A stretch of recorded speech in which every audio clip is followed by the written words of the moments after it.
Hello everyone, welcome back to another amazing video. My name is Rachel Langston and I'm an owner and craft educator here at Oak and Lamb. Today we're discussing sublimation, everything you need to get started. In this video, we're going to have a bunch of different products that we highly recommend you use and you get started with. Now, you can branch off and do so many different things with sublimation. Honestly, a lot of people like to say sublimation is pretty limiting, but really, if you know what you're looking for and you find a niche in the crafting area of sublimation, the possibilities are pretty limitless. There's so many blanks to buy on Amazon, so many printers that you can get your hands on. There's just so many ways to personalize your journey with sublimation. But here in this video, we'll give you a great idea on some beginner aspects and products you don't want to miss out on when first getting started. If you all are brand new here and you're looking at all this stuff and you feel overwhelmed, or maybe you have a Cricut die cutting machine, or if you have a laser cutter, or if you want to do some woodworking, or if you're looking into learning how to sew and so much more, here at Oak and Lamb, it is our job to educate crafters, no matter what they're passionate about, to be better every single day. If that is something that you want to do, definitely check out Oak and Lamb. Click the very first link down below and grab your first year with us for $35 off using the code 35NOW. That's 35NOW. We would love to welcome you to Oak and Lamb. We have hundreds of cut files for every occasion, amazing member-only benefits, and an exclusive Facebook group that is to die for. You will not want to miss what we have coming up here at Oak and Lamb. Thank you guys so much. Now, on to the video. We have a lot of things on the table today. The biggest thing, the most important thing that you can buy for sublimation is your printer. Now, of course, you do have the option of buying a sublimation printer or buying a regular printer and converting it to sublimation. One thing that you guys need to know is you cannot convert any printer into sublimation. You do need to look on Google, do a quick Google search and see which printers can be converted to sublimation. There's a long list. Also, you have to look at things like your price range or the size of projects that you want to create and things like that. So here is an Epson Workforce 7840. This is an incredible printer. We did convert this from a regular printer to sublimation. It was really easy to do. And our ink for it is right here. We're using the StarCraft sublimation ink. I will link that below for you guys as well. But you will need ink and cartridges and the little syringes to be able to refill that, just like that whole kit. So you will need that if you choose to convert your sublimation printer. Don't forget to take into account your budget, okay? This, I think, was around $250 when we bought it, but printer prices fluctuate so much, so definitely check. Also, sizing. This is something super important that I do want to note. A lot of people regret when they start in their sublimation journey, regret not going ahead and buying the larger printer. This printer can print 13 by 19 and we love it, love it. We are so glad that we made this purchase and we have the larger printer. Now again, it is big and it does take up some space, especially if your craft area is small, but make it work if at all possible. If you even want to do this for a couple of months or a couple of years and you think you might fall in love with sublimation, go ahead, save a little bit more money and invest in a larger printer. I can't tell you how many people have 2 sublimation printers now simply because they bought a small one and they regretted it so soon. So, along with your printer, you'll also need some sublimation paper. Now, there are some hacks, and we do have a member-only video, which means, of course, only members can access it. It is exclusive to our flock members, about using copy paper and sublimation, which, spoiler alert, you can do that.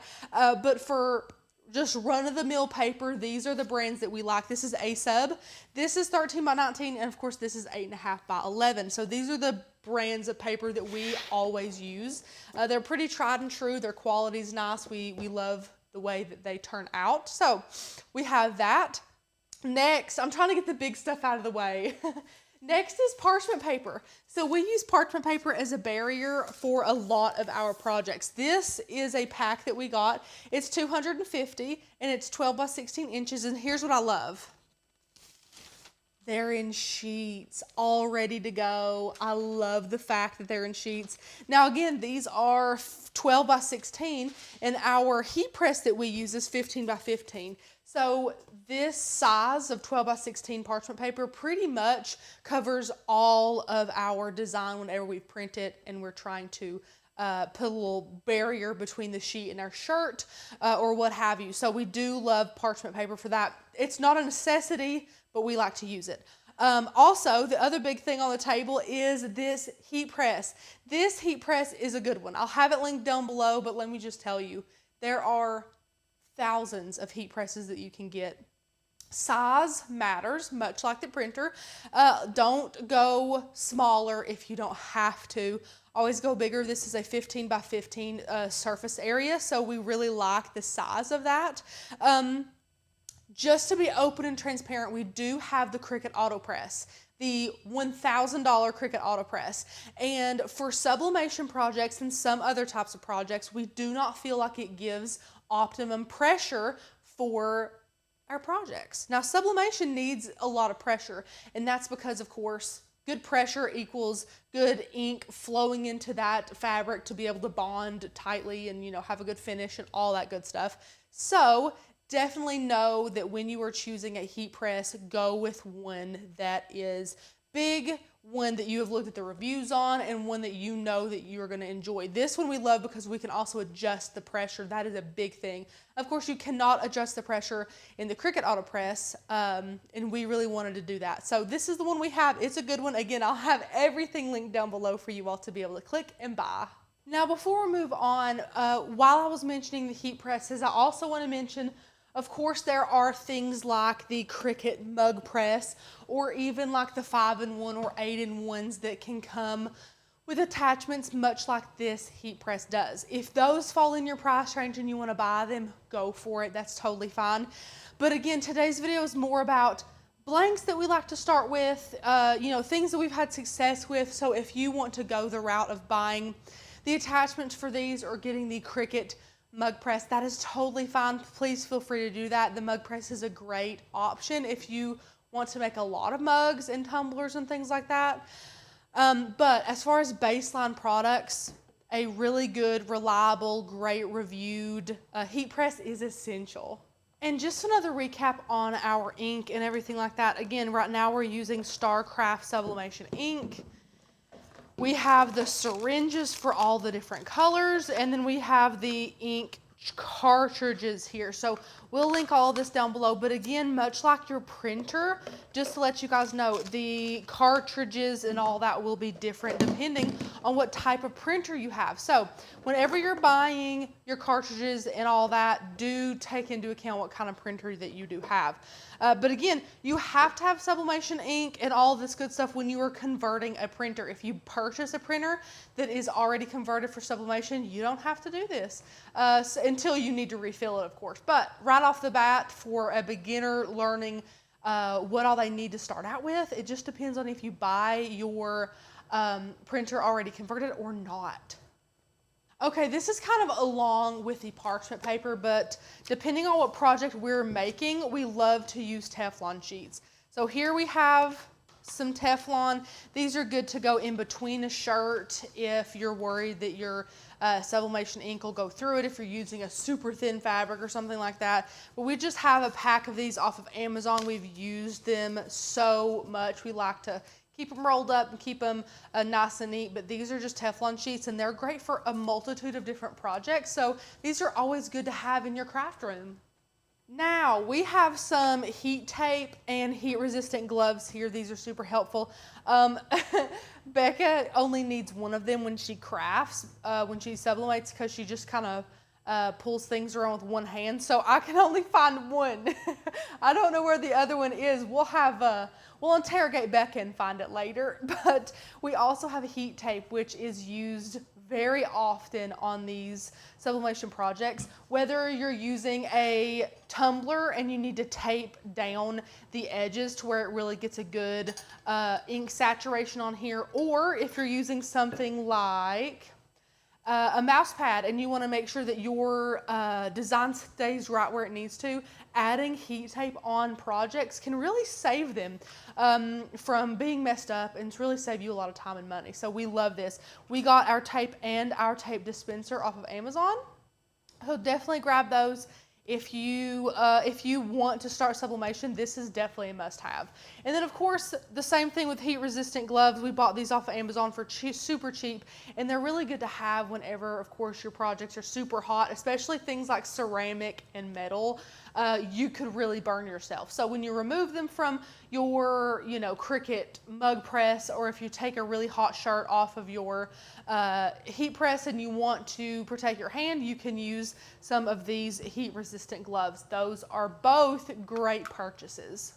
And now let's talk about some blanks. So you have seen me show you guys the mouse pad and the tumbler. This is a set of tumblers that came from Amazon. They're really nice because you can drink straight from it. They come with a straw and I believe a straw cleaner as well, which is awesome. But these are great.